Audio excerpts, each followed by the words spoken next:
Hi viewers, Andhra Pradesh ప్రభుత్వం దీపం 2 పథకంలో భాగంగా ఉచిత గ్యాస్ సిలిండర్లు ఇస్తోంది. కానీ ఈ పథకం సక్రమంగా అమలు అవ్వట్లేదనే విమర్శలు ఎదుర్కొంటోంది.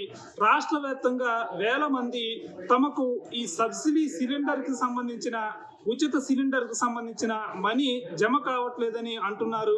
గ్యాస్ ఏజెన్సీలు సిలిండర్ని బుక్ చేసుకున్న తర్వాత మనీ తీసుకొని 1-2 రోజుల్లో సిలిండర్ని డెలివరీ చేస్తున్నాయి.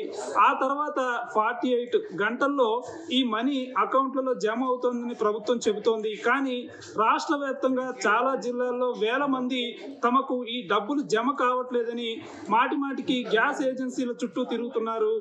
ఇక్కడ గ్యాస్ ఏజెన్సీల దగ్గరకు వెళ్ళి మనీ ఎందుకు జమ కావట్లేదని అడిగితే తమకు సంబంధం లేదని చెప్తున్నారు. వాళ్ళు బ్యాంకుకు వెళ్ళి కనుక్కోండి అంటున్నారు. తీరా బ్యాంకుకు వెళ్తే బ్యాంకులు మాత్రం తమకు కూడా సంబంధం లేదు అని చెప్తున్నాయి. గ్యాస్ ఏజెన్సీనే కనుక్కోవాలంటున్నాయి. ఇట్లా ప్రజలు లబ్ధిదారులు ఇటు గ్యాస్ ఏజెన్సీలు అటు బ్యాంకుల చుట్టూ తిరుగుతున్నారు. కొన్ని సందర్భాల్లో గ్యాస్ ఏజెన్సీలు కలెక్టర్కి కంప్లైంట్ ఇచ్చుకోండి, తమకేమి సంబంధం లేదని అంటున్నారు. ఇట్లా లబ్ధిదారులు తమకు ఈ ప్రయోజనం తమకు రావాల్సిన మనీ రాకపోవడంతో చాలా ఇబ్బందులు పడుతున్నారు. ప్రభుత్వం ఇలాంటి సమస్య వచ్చినప్పుడు ఒక టోల్ ఫ్రీ నెంబర్ తెచ్చింది. ఆ నెంబర్కి కాల్ చేస్తే కంప్లైంట్ రిజిస్టర్ చేసుకుంటామని తెలుపుతోంది. ఆ నెంబర్ 1967. కానీ ఈ నెంబర్ కూడా ఇప్పుడు సరిగా పనిచేయట్లేదు. చాలా మంది కాల్ చేసినప్పుడు ఈ నెంబర్ బిజీ అని వస్తోందని లబ్ధిదారులు బాధితులు చెప్తున్నారు.